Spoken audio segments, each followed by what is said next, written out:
Hi and welcome to Prepping Essentials. Today I wanted to do a follow-up video to my previous video about bulk water storage, and this video is all about finding new sources of water and how you can convert it from dirty and potentially dangerous water into clean and safe water which you can drink. So here we go.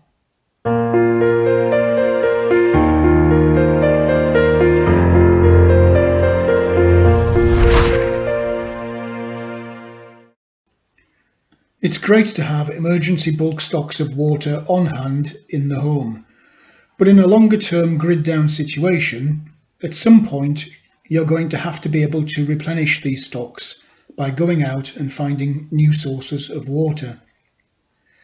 The ease with which you can find water will very much depend on where you're living. Depending on the nature of the crisis, you might have stayed at home and be living in an urban area. Or you might have bugged out and left the city to live in a more remote or rural environment. Your options in an urban environment will be very different and potentially more limited than in a rural environment, but I'll try and cover as many options as I can. I'll also try to focus more on the simplest, realistic and budget-friendly options rather than the high-tech, expensive or hardcore survivalist options. Prepping is very much about planning ahead, and with that in mind, it makes perfect sense to spend a little bit of time now, before a crisis occurs, to consider what potential sources of water you have in your local area. Also, if you do have a bug out location, then you can do the same exercise there. Whatever environment you're living in, you're going to need a few items of equipment or materials in order to collect, filter and purify your water. While you might be able to scavenge some of these during a crisis, it's always better to have them already on hand. So if you don't already have some of the items in this video, you should at least consider adding them to your list of things to collect. I've dragged a few things out into the kitchen, and on the floor there you can see a selection of containers. There are some small containers there and there are some larger bulk containers there. You'll also notice that there's a difference in colour between the buckets. Some are black, some are blue. This is deliberate. You should really make sure that the containers you're using to collect dirty water aren't confused with the ones that are used to hold clean water. There's nothing worse than going to all the trouble of purifying your water only to find that you contaminated it again by putting it back in the wrong container. So I've pulled a few things out onto the kitchen worktop. We've got an ordinary measuring jug and filter. Next to that there's a hand siphon pump. Lots of uses for that. Next to that we've got a factory made cloth water filter called a Millbank bag. And next to that, something that looks very similar, a pair of socks, assortment of t-shirts and towels. Then we've got a simple cooking pot. We've got here a selection of purification tablets, again shop bought. And next to that, an ordinary jar of bleach. This is a life straw, again shop bought. And a large countertop ceramic filter, steel containers with a tap on the bottom.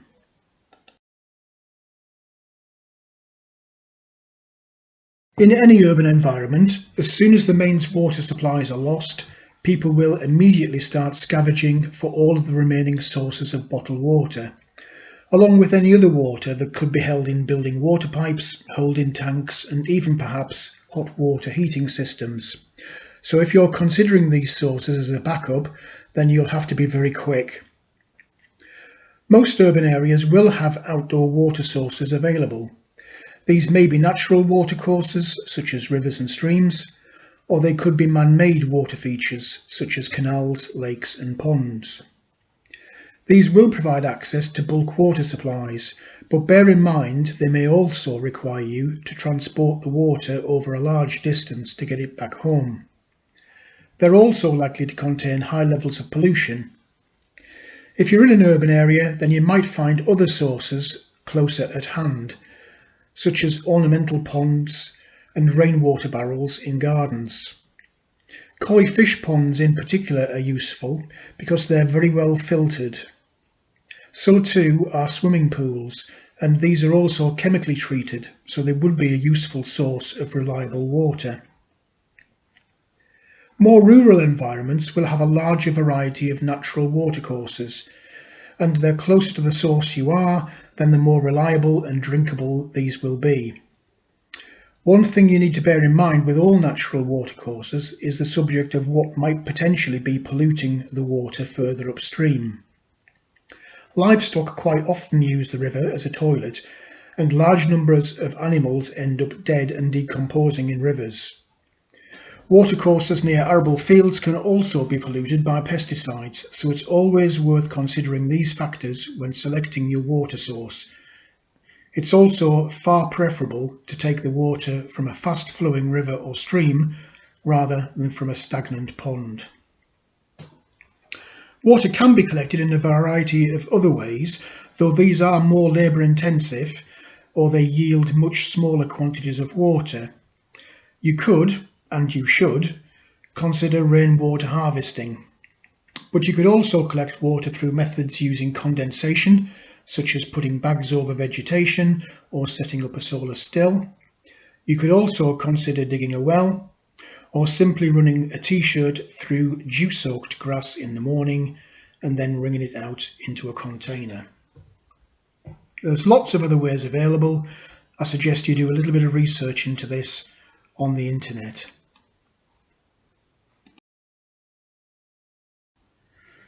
Okay, so now we've got our water collected, we need to filter it.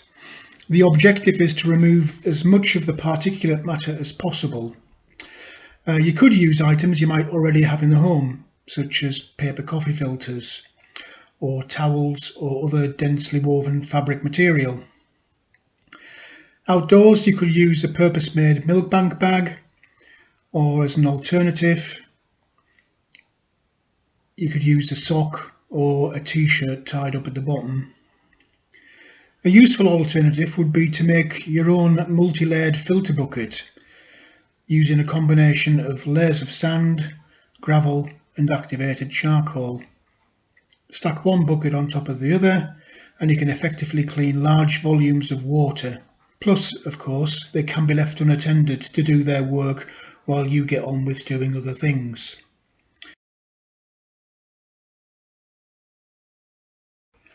Filtering alone will not guarantee that the water is suitable for drinking. The water could still contain harmful particulates, including bacteria, so you need to process the water again to purify it. As with filtering, there are many ways to purify water, including heat, chemical treatment, fine filtering and UV treatment. The simplest method is to heat the water to boiling point and then to keep it there for 3 to 5 minutes. This is known as a rolling boil. However, depending on your situation, you may not have the time or means to heat your water, or you may want to process bulk quantities. In these cases, you can chemically treat the water using purpose-made water purification tablets. Alternatively, you could simply add bleach to the water. Purification tablets are the easier choice as the chemical dose is pre-measured for you and they're easy to store or carry on the person. One small tablet treats 1 litre of water. You simply drop the tablet in the water and leave it to stand for 30 minutes. Quick shake of the bottle and it's ready to go. Bleach is a bit messier to handle, and you must only use pure bleach, not the perfumed variety that you get in the supermarket. Add 2 drops of bleach per litre of water and again leave it to stand for 30 minutes. Quick shake and it's ready to go. You can also use the chemicals that are used to treat swimming pools, sometimes called pool shock, but the mixing ratio can get very complicated, so far better to do your own research or go for the simpler options.